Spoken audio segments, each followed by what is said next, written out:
Nararamdaman mo bang nawala o hindi nakakonekta sa iyong layunin? Kaibigan, ang paggawa sa labas ng kalooban ng Diyos para sa iyong buhay ay maaaring mapanganib. Kung iniisip mo kung bakit hindi maganda ang takbo ng mga bagay para sa iyo, maaaring kailanganin mong huminto at taimtim na magtanong, ako ba ay nasa aking lugar ng banal na atas? Ginagawa ko ba kung ano ang pinahiran sa akin ng Diyos? Ako ba ang nasa sentro ng kalooban ng Diyos o sumusunod sa popular na opinyon? Minamahal, suriin mo ang iyong sarili. Marahil ay hindi ka sigurado kung saan ka nakatayo. Ayos lang. Sumama sa video na ito habang tinutuklasan namin ang mga senyales na wala ka sa kalooban ng Diyos. Tatalakayin din natin kung paano gumawa ng mga pagbabago at magdasal ng malakas na panalangin upang makabalik sa landas kasama niya. Kaya, siguraduhing manood ka hanggang sa huli. Mangyaring mag-subscribe sa aming channel kung hindi mo pa nagagawa noon at tulungan kaming punan ang kaharian ng Diyos sa pamamagitan ng pamilyang ito. Ang Diyos ay isang mabuti at mapagmahal na Ama. Sinasabi sa atin ng Biblia na kahit ang mga ama sa lupa ay marunong magbigay ng mabubuting regalo sa kanilang mga anak. Gaano pa kaya ang ating Ama sa langit? Mahal ka niya at may magagandang regalong ibibigay sa iyo kung naaayon ka lang sa kanyang kalooban. Ang sabi sa aklat ng Jeremia 29:11, sapagkat alam ko ang mga plano ko para sa iyo, sabi ng Panginoon. Mga planong ikabubuti ka at hindi para saktan ka, mga planong magbibigay sa iyo ng pag-asa at kinabukasan. Nais niya na ang iyong buhay ay magbunga ng magagandang resulta sa lupa at sa langit. Upang maisakatuparan nito, mayroon siyang disenyo na dapat mong sundin, ang kanyang kalooban para sa iyong buhay. Ito ay isang hakbang-hakbang na highlight ng kung paano niya nais na mabuhay ang iyong buhay, na nagbibigay daan sa iyo upang matupad ang iyong kapalaran. Kung susundin mo ang kaloobang ito, ang pamumuhay ng iyong buhay na naayon dito, ang mga plano ng Diyos para sa iyong buhay ay matatatag. Ang iyong buhay ay lalabas kung ano ang nais niya para sa iyo, at ang magandang kinabukasan na ipinangako niya sa banal na kasulatan ay magiging iyo. Kahit na gusto niyang sundin mo ang kanyang kalooban, dapat mong malaman na hindi niya ipipilit ang kanyang kalooban sa iyo. Dapat kang kusang loob na magpasakop sa kanya habang pinamumunuan niya at inihanay ang iyong mga paraan sa kanyang plano. Tignan natin ang 3 palatandaan na nagpapakitang wala ka sa kanyang kalooban. Numero 1, nagpapatuloy sa pagsuway.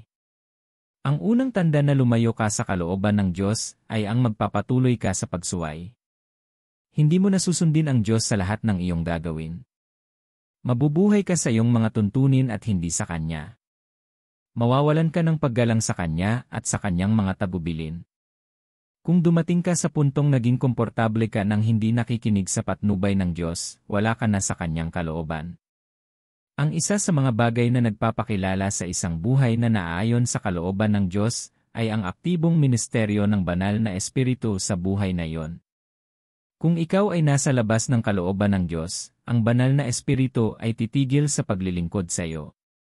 Isa sa mga bagay na ginagawa ng banal na Espiritu para sa atin ay ang pananalig. Hinahamon niya tayo sa mga kasalanan at maling gawain. Hindi niya tayo hinahatulan. Ipinakikita lamang niya sa atin ang ating mga pagkakamali at itinutuwid ang mga ito, pagkatapos ay itinuturo at ginagabayan niya tayo sa tamang landas ng buhay. Ngunit kung ikaw ay nasa labas ng kalooban ng Diyos, ang iyong buhay ay walang laman sa mga bagay na ito. At iyan ang dahilan kung bakit magiging maginhawa para sa iyo na magpatuloy sa kasalanan. Kapag ang Espiritu ng Diyos ay hindi na nagmiministeryo sa iyo para sa paniniwala at pagtutuwid, ang kasalanan at pagsuway ay tila karaniwan na para sa iyo. Wala ka nang makikitang mali sa iyong makasalanang mga gawa. Ang mga bagay na iyong ginagawa at pinagsisisihan sa nakaraan ay hindi ka na magagalaw dahil hindi ka hinahamon ng banal na Espiritu. Halimbawa, maaaring ikaw ang lumalaban sa mga iligal na transaksyon sa iyong pinagtatrabahuan, ngunit ngayong wala ka sa kalooban ng Diyos, maaari mong itaguyod ang layunin. Ang mga bagay na iyong sinumpaang hindi mo gagawin ay magiging iyong pang-araw-araw na gawain. Bakit? Dahil lumayo ka sa kalooban ng Diyos para sa iyong buhay. Dapat mong malaman na ang isang buhay ay hindi mananatiling walang master. Kung hindi ka pinangungunahan ng Diyos at ng Kanyang Espiritu, iba pa. Maaaring ang iyong laman o ang demonyo. Ang parehong mga pagpipilian ay mapanganib. Kung ang iyong laman ay umaakay sa iyo, ang lahat ng gagawin mo ay upang matugunan ang mga pagnanasa at mahalay na pagnanasa. Kaya naman hindi ka na naiinis sa kasalanang iyon tulad ng dati. Kaya nga parang normal na sa iyo ngayon ang pagsisinungaling at pagsitsismisan. Kung ito ay ang dyablo, ikaw ay magiging isang sugo ng kanyang masasamang gawa. Gagamitin kanya para i-deploy ang kanyang agenda sa lupa. Naniniwala ako na hindi ito ang gusto mo para sa iyong sarili bilang anak ng Diyos. Ang pagpapatuloy sa kasalanan at pagsuway ay nagtutulak sa iyo na mas malayo sa Diyos. Kung ang Diyos ay nagsasalita sa iyo at ayaw mong makinig, siya ay titigil dahil hindi niya ipipilit ang kanyang sarili sa iyo. Ang paglayo sa kanya ay ang paglalakad sa labas ng kanyang kalooban. Ang paglayo sa kanya ay ang pamumuhay ng hindi nababantayan. Ito ay nabubuhay ng walang anumang pag-ingat at mga tagubilin mula sa iyong gumawa. Ito ang naging dahilan ng pagbagsak ni Samson. Para sa isang taong ipinrope siya na maging isang Nazareno at inorden na gumawa ng mga dakilang gawa para sa Diyos, hindi niya kanais-nais na tinapos ang kanyang buhay. Hindi niya natupad ang inaasahan ng Diyos sa kanya dahil nagpatuloy siya sa pagsuway. Umalis siya sa kalooban ng Diyos para sa kanyang buhay at namatay sa trahedya kasama ang mga kaaway. Ibinasura niya ang lahat ng tagubilin ng Diyos sa kanyang mga magulang tungkol sa kanya. Itinapon niya ang kanyang mga pagtatalaga na nagpapalayo sa kanya sa Diyos. Kumuha siya ng asawa mula sa mga Filisteo laban sa utos ng Diyos. Sinabi ng Biblia na bumaba siya sa Gaza. Patuloy siyang bumaba at kalaunan ay lumabag sa kalooban ng Diyos para sa kanya. Hinayaan niyang manaig sa kanya ang plano ng kalaban. Ang patnubay at tagubilin ng banal na espiritu ay manumanong operasyon ng isang Kristiyano. Kaya ang pamumuhay ng wala ito ay parang pagpapatakbo ng walang kontrol, na lubhang mapanganib. Alam mo ba kung gaano kalaki ang panganib ng isang sasakyan na walang driver? Ganyan kakalaking panganib ang nasa labas ng kalooban ng Diyos. Ang panganib ng pagiging labas sa kalooban ng Diyos ay hindi titigil doon. Nagdudulot din ito ng paghatol ng Diyos sa iyo. Ang pagsuway ay hindi nakalulugod sa Diyos at umaakit sa kanyang galit. Kung magpapatuloy ka sa kasalanan at pagsuway, magdadala ka ng galit at paghatol ng Diyos sa iyong sarili. Ito ang nangyari sa mga tao ng Juda. Tumanggi silang makinig sa Diyos at patuloy na sumuway sa kanyang mga utos. Nagpadala siya ng ilang propeta upang balaan at ituwid sila, ngunit nagbinibingihan sila sa lahat ng bagay. Nagpatuloy sila sa kanilang mga paraan at namuhay sa paraang gusto nila, hindi sa gusto ng Diyos para sa kanila. Bilang resulta ng kanilang pagsuway, ipinahayag ng Diyos ang kanyang hatol sa kanila sa aklat ng Jeremias 35:17 na nagsasabi, "Kaya nga, ito ang sabi ng Panginoong Diyos na makapangyarihan sa lahat, ang Diyos ng Israel. Pakinggan mo, dadalhin ko sa Juda at sa lahat ng naninirahan sa Jerusalem, ang bawat kapahamakan na aking sinabi laban sa kanila. Ako ay nagsalita sa kanila, ngunit hindi sila nakinig. Ang Diyos ay nagdala ng kapahamakan sa kanila dahil sila ay sumuway sa Kanya at lumakad sa labas ng Kanyang kalooban para sa kanila." Sinuway din ni Haring Saul ang Diyos. Siya ay naiinip bago ang isang labanan laban sa mga Filisteo at hindi na hinintay na dumating ang propetang si Samuel. Nauna siyang mag-alay ng mga hain at sumuway sa Diyos. Pagkatapos, nang utusan siya ng Diyos na lipulin ang mga Amalekita at ang lahat ng mayroon sila, bahagyang sinunod niya. Nilipol niya ang bansa, ngunit ibinalik niya ang pinakamagandang hayop para sa kanyang sarili at iniligtas din si Haring Agag laban sa utos ng Diyos. Ang bahagyang pagsunod ay pagsuway. At nakita ito ng Diyos bilang pagsuway sa kanya ni Saul. Ang kanyang pagsuway ay nagbunga ng pagkawala ng pabor ng Diyos. Tinanggihan siya ng Diyos bilang hari at pinalitan siya kahit na siya ay nabubuhay pa. Ito ang resulta ng pagsuway at paglakad sa labas ng kalooban ng Diyos. Ang pagpapatuloy sa pagsuway ay nag-aalis din sa iyo sa ilalim ng takip ng biyaya ng Diyos. Hindi mo maaaring ipagpatuloy ang pagsuway sa Diyos at asahan ang kanyang biyaya na sasagana sa iyong buhay. Nagtanong si Apostol Pablo sa Roma 6:1, ano nga ang sasabihin natin? Magpapatuloy ba tayo sa pagkakasala upang lumago ang biyaya? Ang sagot ay hindi. Pinutol ka ng kasalanan at pagsuway mula sa suplay ng biyaya na nag-iwan sa iyo na mapanglaw. Ito ang dahilan kung bakit ang posisyong ito ng pagiging nasa labas ng kalooban ng Diyos ay isang mapanganib na malagay. Pangalawa, saradong mga pinto at pagkabigo. Ang isa pang malalim na palatandaan na ikaw ay nasa labas ng kalooban ng Diyos ay na ikaw ay nakakaranas ng mga kabiguan at mga saradong pinto. Kung nakakaranas ka ng mga pagkabigo at pagtanggi sa iyong mga pagsusumikap kamakailan, maaaring ito ay dahil sa labas ka sa kalooban ng Diyos. Ginagawa ito ng Diyos para ipaalam sa iyo na hindi niya sinasang-ayunan ang iyong hakbang. Kaya pinaranas niya sa iyo ang mga saradong pinto at mga kabiguan na ipaalam sa iyo na hindi iyon ang kanyang kalooban para sa iyo. Kapag nagsimula kang humakbang sa labas ng kalooban ng Diyos, magsisimula kang gumawa ng mga desisyon batay sa iyong kaalaman. Titigil ka sa pagsandal sa Diyos at magsisimulang magtiwala sa iyong pangunawa. Gagawa ka ng mahahalagang desisyon sa buhay at hindi sumangguni sa Diyos. Bagamat ito ay tila kalayaan, ito ay nagpapadali sa iyong magkamali. May posibilidad kang gumawa ng mga maling pagpili. Bagamat maaari silang mag-apela sa iyo bilang pinakamahusay na mga pagpipilian, maaaring mali ang mga ito kung hindi sila umaayon sa plano ng Diyos para sa iyo, kaya naman nakakaranas ka ng mga pagkabigo at pagkabigo. Hindi mo dapat kalimutan na ang tagumpay ay hindi ginagarantiyahan sa alinman sa iyong mga pagsusumikap na hindi ka sangkot sa Diyos. Ang mga maling pagpili sa pag-aasawa at karera na iyong ginawa na nagresulta sa kalituhan ay ginawa sa labas ng interbensyon ng Diyos. Hindi ka maaaring umalis sa kalooban ng Diyos para sa iyong buhay at umasa ng maayos na paglalayad. Siya ang dapat na angkla ng iyong buhay na nagtataglay ng lahat, hindi isang nahuling pag-isip.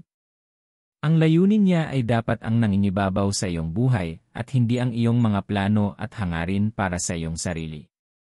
Sinasabi ng Kawikaan 11:21, marami ang mga plano sa puso ng tao, ngunit ang layunin ng Panginoon ang nananaig. Bagamat hindi ka nais-nais ang mga saradong pinto at kabiguan, maaari silang maging mga pagpapala sa disgis. Isipin na ilalagay mo na ang iyong mga naipon sa buhay sa isang pakikipagsapalaran sa negosyo na hindi naaayon sa plano ng Diyos para sa iyong buhay, at ang isa sa iyong mga kasosyo ay biglang umatras sa deal. Malungkot at malungkot ka dahil sa pagkabigo, ngunit ito ay isang pagpapala mula sa Diyos. Pinatakas ka lang ng Diyos sa paggawa ng isang malaking pagkakamali. Hindi pinahintulutan ng Diyos na masira ang iyong plano dahil hindi iyon ang kanyang kalooban para sa iyo. Alam ng Diyos ng sansinukob ang lahat ng bagay, nakaraan, kasalukuyan, at hinaharap. Siya ay higit na nakakaalam kaysa sa iyo at nakikita ang katapusan ng iyong mga pagsusumikap kahit na bago mo pa ito simulan. Kung nakita kanyang patungo sa isang direksyon na hindi niya itinadhana para sa iyo, hahadlangan niya ang iyong landas. Mas gugustuhin niyang mabigo ka kaysa umalis sa kanyang kalooban. Kaya't maaari mong isipin muli kung kailan ka kumatok sa isang partikular na pinto ng ilang beses, ngunit tumanggi itong buksan, o kapag tila lahat ng tao ay umabot sa negosyong iyon maliban sa iyo. Ang mga pagkabigo at pag-urong na iyong naranasan ay dahil ang mga bagay na iyon ay hindi kasama sa plano ng Diyos para sa iyong buhay. Ginagamit din ng Diyos ang mga karanasang ito para i-redirect ang iyong landas. Kung tinatahak mo ang isang landas na mag-aalis sa iyo sa kalooban ng Diyos at hinaharangan niya ang daan, ginagawa niya iyon upang masundan mo ang iyong mga hakbang at huminto sa landas na iyon. Gusto niyang malaman mo na hindi ka dapat naroroon. Hindi ka niya akayin kung hindi ka pupunta sa direksyon na gusto niya para sa iyo. Kapag mayroon kang ganitong pag-unawa, magsisimula kang tumugon sa mga nakakadismaya na sitwasyon sa ibang paraan. Sa halip na malungkot, malalaman mo na ang mga kamay ng Diyos ay nasa karanasang iyon at may isang bagay na nilayon niyang gawin ito. Ang mga saradong pinto ay maaaring mga hulugan ng iba pang mga bagay. Ngunit kapag ito ay isang senyales mula sa Diyos na nagsasabi sa iyo na ikaw ay nasa maling landas, makikita mo siyang magbukas ng iba pang mga pintuan para sa iyo. Gagawa siya ng paraan para sa iyo na umaayon sa kanyang mga plano para sa iyong buhay upang ipakita sa iyo na ang nakaraan ay hindi ang kanyang kalooban. Ang pinakamahusay na paraan upang tumugon dito ay ang tanggapin ang iyong mga pagkatalo at sundin siya. Dapat kang magtiwala sa kanyang hindi nakikitang plano at maniwala sa kanyang mabuting hangarin. Kapag nakaharang siya sa landas na iyon, lalo na kung paulit-ulit itong nangyayari, inaasahan niyang babalikan mo siya. Gusto niyang hanapin mo siya at hingin ang daan palabas. Pagkatapos ay i-redirect ka niya at ilalagay ka sa landas na gusto niyang tahakin mo. Ipapakita niya sa iyo ang isang mas mahusay na paraan. Sinasabi ng Isaias 30:21, kung ikaw ay lumiko sa kanan o kaliwa, ang iyong mga tainga ay makakarinig ng isang tinig sa iyong likuran na nagsasabi, ito ang daan. Ang ikatlo at huling tanda na ikaw ay nasa labas ng kalooban ng Diyos, ay ang iyong espiritual na mga pandama ay nagiging mapurol at walang pakiramdam. Ang iyong espiritual na mga pandama ang siyang nag-ugnay sa iyo sa espiritual na kaharian. Sila ang mga kasangkapan at media na ginagamit ng Diyos para makipag-ugnayan sa iyo. Sila ang nakakakita ng mga mata at nakakarinig ng mga tainga na ginawa ng Diyos para manatiling konektado sa Kanya. Sinasabi sa Mateo 13:16, ngunit mapalad ang inyong mga mata sapagkat nakakakita ito at ang inyong mga tainga dahil nakarinig. Kapag sinimulan mong mapansin na ikaw ay nakakaranas ng kawalan ng pakiramdam sa mga channel na ito ng komunikasyon, kung gayon ikaw ay nasa labas ng kalooban ng Diyos. Dinisenyo tayo ng Diyos bilang mga anak niya para makarinig tayo mula sa Kanya at maunawaan ng tama ang mga bagay anuman ang channel na ginagamit niya. Tiniyak niya ito sa pamamagitan ng paglalagay ng Kanyang Espiritu sa atin sa punto ng kaligtasan. Nang ikaw ay nakipagkasundo sa kaharian ng liwanag na ito, pinaandar niya ang mga pandama na ito sa iyo upang magkaroon ng koneksyon sa pagitan mo at ng kanyang sarili. Kaya't ginugulo mo ang mga pandama na ito kapag lumayo ka sa kanyang kalooban at humiwalay sa kanya. Bagamat maaaring hindi sila madidiskonekta, wala na silang malakas na signal na kumokonekta sa langit. Kaya sila ay nagiging mapurol. Kung ang Diyos ay nakipag-usat sa iyo sa pamamagitan ng mga panaginip at mga pangitain noon at nagsimula kang makita na hindi mo naaalala ang iyong mga panaginip sa iyong paggising, ito ay isang tanda ng pagkapurol ng espiritual na kahulugan. Kung maaari kang makakuha ng mga insight mula sa mga banal na kasulatan noon, ngunit ngayon ay binabasa mo lamang ang mga ito tulad ng isang nobela. Maaaring naapektuhan ang espiritual na pakiramdam na iyon dahil umalis ka sa kalooban ng Diyos para sa iyong buhay. Ang iyong pagiging mapurol sa espiritual na mga pandama ay mailalarawan sa pamamagitan ng pagkawala ng mahahalagang detalye mula sa Diyos dahil hindi ka na sensitibo sa kanyang mga payo. Hindi mo na maintindihan ang mga bagay sa espiritu sa mataas na dalas. Mas malilito ka kaysa dati. Hindi ka na makakatanggap ng mga tagubilin at patnubay mula sa Diyos. Magsisimula kang magpupumilit na makarinig mula sa Kanya dahil ang iyong espiritual na antena ay nakadown. Nangyayari ang mga bagay na ito dahil wala ka sa Kanyang kalooban. Kapag nangyari ito, inilalagay ka nito sa isang mapanganib na lugar. Habang tumatagal ito, patuloy kang lalayo sa Diyos at sa huli ay madidiskonekta ka sa Kanya. Pinapalungkot din nito ang banal na espiritu ng Diyos na nasa iyo. Kapag mabagal kang makarinig o hindi man lang makarinig mula sa Kanya, may mga tendensya na gagawa ka ng laban sa Kanyang mga utos para sa iyo. Mahilig kang magkamali dahil hindi mo narinig na itinuro Kanya. Nagdudulot ito sa iyo na sumuway sa Kanya ng tuloy-tuloy at nagpapalungkot sa Kanyang espiritu. Ang lahat ng mga palatandaang ito ay nagpapahiwatig na hindi ka na nakaayon sa plano ng Diyos para sa iyong buhay. Naniniwala ako na nakita mo rin ang kanilang malubhang kahihinatnan. Ang mga ito ay hindi ka nais-nais. Kaya dapat kang gumawa ng mga pagbabago bago maging huli ang lahat. Magpasya na magsimulang gumawa ng mga pagbabago mula sa minutong ito. Huwag ipagpaliban. Ang pagiging nasa labas ng kalooban ng Diyos ay masyadong mapanganib na lugar para mapuntahan. Kaya't kung napansin mo ang mga palatandaang ito sa iyo, dapat kang gumawa ng agarang hakbang upang gumawa ng mga pagbabago at makabalik sa landas kasama niya. Ngayon, paano mo gagawin yon?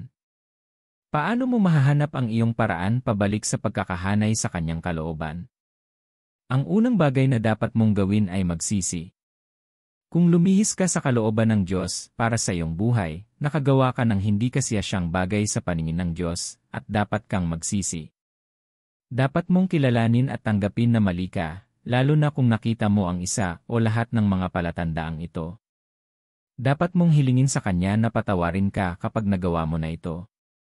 Humingi ng tawad sa Kanya ng taos puso at patatawarin Kanya. Siya ay isang maawaing Ama na hindi ilalayo ang Kanyang mukha sa iyo. Sinasabi sa atin ng Biblia na kung ipagtatapat natin ang ating mga kasalanan, siya ay tapat at patatawarin at lilinisin tayo mula sa lahat ng kalikuan. Kapag napagtanto mong mali ka, magsisi ka at magtapat sa Kanya at patatawarin Kanya at ibabalik ka sa Kanyang sarili.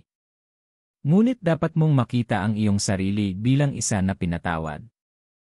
Ang Diyos ay hindi isang masamang Ama. Hindi Kanya ikulong para parusahan ka.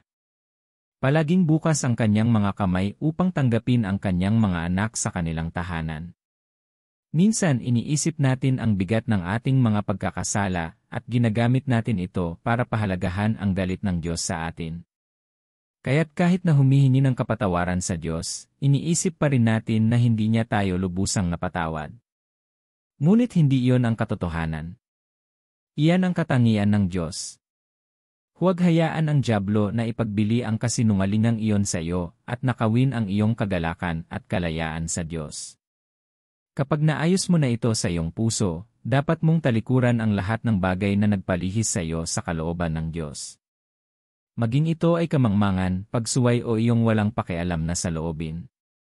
Pagkatapos ng pagsisisi at pagpapatawad at pagpapasya na huwag nang bumalik doon, ang susunod na dapat mong gawin ay bumalik sa pagsunod sa Diyos. Isipin ang huling pagkakataon na nakatanggap ka ng tagubilin mula sa Kanya at suriin kung gaano mo sinunod. Alalahanin ang huling pagkakataon na binigyan ka ng Diyos ng mga direksyon, kung ano ang gagawin at kung paano iyon napunta. Gumawa ng isang pagtatasa at kunin ang iyong sarili mula doon. Sundin ang mga naunang tagubilin at gawin itong masigasig. Bago ka humingi ng mga bagong tagubilin mula sa Kanya, siguraduhing sinunod mo ang mga nauna Niyang ibinigay sa iyo. Siguraduhin na wala kang mga backlog ng mga tagubilin na dapat sundin. Kapag ginawa mo ito, sasabihin mo sa Diyos na handa ka nang bumalik sa landas kasama Niya. Hinahayaan mo siyang makita ang iyong pagpayag at kahandaan. Kailangang makita ng Diyos ang pagpayag na ito sa iyo. Gaya ng naisip mo, hindi Niya ipipilit ang sarili Niya sa iyo. Kung babalik ka sa landas kasama Siya, kailangan Niyang malaman na handa ka nang sumama sa Kanya. Ang isang bagay na maaari mong gawin upang ipakita sa Kanya ay upang i-renew ang iyong pangako na sundin Siya. Ipaalam sa Kanya na nagpasya kang manatili sa Kanya sa lahat ng paraan. Maging vocal tungkol dito. Ipaalam sa Diyos na Siya ay nakakuha ng isang tapat na tagasunod. Ngayong naipakita mo na ang iyong kahandaan at kahandaang sumunod sa Diyos, dapat kang matutong magpasakop sa Kanya. Kailangan mong magsimula sa pamamagitan ng pagkilala sa Kanyang pamumuno sa iyong buhay. Kung ikaw ay magpapasakop sa Diyos, kailangan mo munang tanggapin na Siya ang magiging Panginoon sa iyong buhay, na tumatawag sa mga shot. Dapat mong tanggapin ang pamumuhay ayon sa Kanyang mga tuntunin at hindi sa iyo. Dapat na handa kang isuko ang iyong mga hangarin na bigyan ng puwang ang Kanyang kalooban na manguna. Dapat kang matuto ng pagpapakumbaba upang magpasakop sa Diyos. Dapat ay walang anumang bakas ng pagmamataas sa iyong isipan dahil ito ay humahadlang sa iyo sa pagpapasakop sa Diyos. Maraming tao ang nagpapahayag ng pagpapasakop sa Diyos sa kanilang mga labi, ngunit nahihirapang ipamuhay ito. Nagpupumilit silang bitawan ang kanilang mga pagnanasa. May mga perpektong plano sila para sa kanilang buhay na hindi nila gustong isuko. Gusto nilang gawin ng Diyos kung ano ang mayroon na sila. Nagiging issue kapag hindi naaayon ang kanilang plano sa kanyang plano at kailangan ng kumpletong pag-overhaul. Tumanggi sila dahil hindi nila natutunan kung paano maging mapagpakumbaba at tunay na magpasakop sa Diyos, inaalis sila sa kalooban ng Diyos. Hindi ka dapat maging katulad nila. Ang kabuang pagsusumite ay nangangailangan ng pagpapaalam at dapat ay handa ka. Gayunpaman, may makakatulong na gawing mas madali ito para sa iyo at ito ay ang pagtitiwala sa Diyos. Kung nagtitiwala ka na ang Diyos na iyong isinusuko ay may kakayahang pangasiwaan ang iyong buhay at pangunahan ka sa tamang direksyon, mas madali kang magpasakop sa Kanya. Kung nagtitiwala ka na may mabuting hangarin siya para sa iyo at naniniwala kang dadalhin Kanya sa isang ligtas na landing, hindi ka magpupumilit na magpasakop sa Kanya. Kaya maaaring kailanganin mong bumuo ng isang malakas na pagtitiwala sa Kanya. Dapat kang magtiwala at magpasakop sa Kanya, kahit hindi mo lubos na naiintindihan kung saan Kanya dinadala. Tingnan kung paano tinulungan ng Diyos ang mga taong nagpasakop sa Kanya noong nakaraan at tingnan kung paano Niya pinalago ang kanilang buhay. Para sa lahat na nagtiwala sa Diyos sa kanilang buhay sa mga banal na kasulatan, pinangunahan Niya sila sa magandang kinabukasan. Sinasabi ng aklat ng Job 22, 21 at 22, magpasakop ka sa Diyos at makipagpayapaan ka sa Kanya. Sa ganitong paraan, darating ang kasaganaan sa iyo. Tanggapin mo ang pagtuturo mula sa Kanyang bibig at itabi mo ang Kanyang mga salita sa iyong puso. Kung ikaw ay magpapasakop sa Kanya at tatanggapin ang mga tagubilin mula sa Kanyang bibig, gagawin Niyang kasaganaan ang darating sa iyo, at ikaw ay malalagay sa tamang posisyon sa Kanyang kalooban. Habang nagtitiwala ka at nagpapasakop sa Kanya, ituturo Niya ang iyong buhay sa paraang naayon sa Kanyang mga plano para sa iyo. Pagkatapos ang susunod na bagay na dapat gawin ay tumugon ng may pagsunod. Sundin mo siya at ibigay ang lahat ng ipapagawa Niya sa iyo. Dapat mong unahin ang Kanyang mga tagubilin para sa iyong buhay. Ang pagsunod ay dapat na iyong bantayan. Dapat mo rin siyang unahin bilang Panginoon ng iyong buhay. Humingi ng Kanyang payo sa bawat aspeto ng iyong buhay. Gawin mo siyang unang punto ng tawag kapag nahaharap sa mga paghihirap. Huwag maging isang mananampalataya na sumusubok sa bawat iba pang opsyon bago tumawag sa Diyos. Ang mga gumagawa niyan ay hindi sapat na nagtitiwala sa Diyos at sa Kanyang mga kakayahan. Kung natutunan mo na ang pagsunod at pagpapasakop, hindi ka mahihirapang humingi ng payo sa mukha ng Diyos. Madaling humanap ng mga direksyon at tulong sa Kanya tungkol sa anumang bagay at lahat. Maghihintay ka sa Kanyang salita bago magsimula sa anumang pagsisikap. Kung wala pa siyang sinabi, hindi ka nagagawa ng galaw dahil tuluyan ka ng sumuko sa Kanya. Kung magagawa mo ito, ililigtas mo ang iyong sarili sa paggawa ng mga pagkakamali. Ikaw ay mas madaling kapitan ng mga tagumpay kaysa sa mga pagkakamali. Makakakuha ka ng kalinawan at gagawa ng mga desisyon ng may kumpiyansa dahil alam mong sinusuportahan sila ng Diyos. Habang ang iba ay maaaring nasa isang estado ng pagdududa o pagkalito, ikaw ay magkakaroon ng kalinawan at katiyakan sa Diyos na namamahala sa iyong buhay. Nangangahulugan ito na maging eksakto kung saan nais ng Diyos na mapunta ka sa Kanyang kalooban. Habang gumagawa ng mga pagbabago upang makabalik sa kalooban ng Diyos, maaaring kailanganin mong pagsikapan ang ilang bagay na naapektuhan habang wala ka sa Kanyang kalooban. Halimbawa, kung naramdaman mo ang pagbabalik sa sensitivity ng iyong mga espiritual na pandama, kailangan mong simulan ang pagsasanay sa kanila upang mapatalas ang mga ito. Dapat kang matutong maging receptive sa pakikinig mula sa Diyos sa pamamagitan ng iba't ibang mga channel. Dapat ka ring manalangin sa Diyos na patalasin ang iyong pagiging sensitibo. Sa wakas, dapat kang bumuo ng isang matatag na relasyon sa Kanya sa pamamagitan ng panalangin at pag-aaral ng salita. Kung ikaw ay nasa kalooban ng Diyos, dapat kang magkaroon ng magandang relasyon sa Kanya. Dapat kang manatiling konektado sa Kanya upang manatili sa pagkakahanay sa Kanya. Huwag magbiro sa iyong oras ng pakikisama sa Kanya. Ngayon, manalangin tayo. Mahal na Diyos, gusto kong magpasalamat sa pagiging mabuting ama ko. Sinusuportahan mo ako. Sa iyo ako nabubuhay at mayroon ang aking pagkatao. Salamat sa palaging pagpapakita ng pagmamahal sa akin. Lagi mo akong binabantayan at gusto mo ang pinakamahusay para sa akin. Ang iyong kabutihan ang pumupuno sa aking buhay at nagpapaninning sa akin. Ako ay nagpapasalamat, O Panginoon. Salamat sa magagandang plano mo para sa akin. Mga planong bigyan ako ng pag-asa at kinabukasan. Mayroon kang isang kalooban para sa akin na sundin, upang matiyak na natupad ko ang aking layunin. Ninanais mong pamunuan ang aking buhay at patnubayan ako sa landas ng katuwiran. Hindi mo ako pinabayaang mag-isa. Ikaw ay kasama ko, binabantayan ang aking mga hakbang. Salamat, Ama. Panginoon, hinihiling ko na tulungan mo akong sundin ang mga salitang ito na dumating sa akin. Naiintindihan ko ang kahalagahan ng tamang posisyon sa iyong kalooban at ang panganib ng paglalakad sa labas nito. Pinipili kong maging sa iyong kalooban at hinihiling ko na tulungan mo akong gawin ang lahat ng kinakailangan. Ipinadala mo ang salitang ito upang maibalik ako at maibalik ako sa landas. Tulungan mo akong maging isang tagatupad, hindi isang tagapakinig lamang ng salita. Tulungan akong kunin ang mga araling ito at ilapat ang mga ito nang naangkop sa aking buhay. Panginoon, Ikaw ang aking Panginoon at tagapagligtas. Hinihiling ko na patawarin mo ako sa aking mga pagkakamali. Patawarin mo ako sa aking paglayo sa iyong kalooban para sa akin. Patawarin mo ako sa pamumuhay ko sa aking mga tuntunin at hindi sa iyo. Nagsisisi ako at hinahanap ang iyong awa. Patawarin at ibalik mo ako sa nararapat na lugar sa iyong kalooban, Panginoon. Ama, hinihiling ko na tulungan mo akong labanan ang mga tukso. Pagkalooban mo ako ng biyaya mula sa itaas upang iwasan ang kasalanan at ang bawat pagpapakita nito.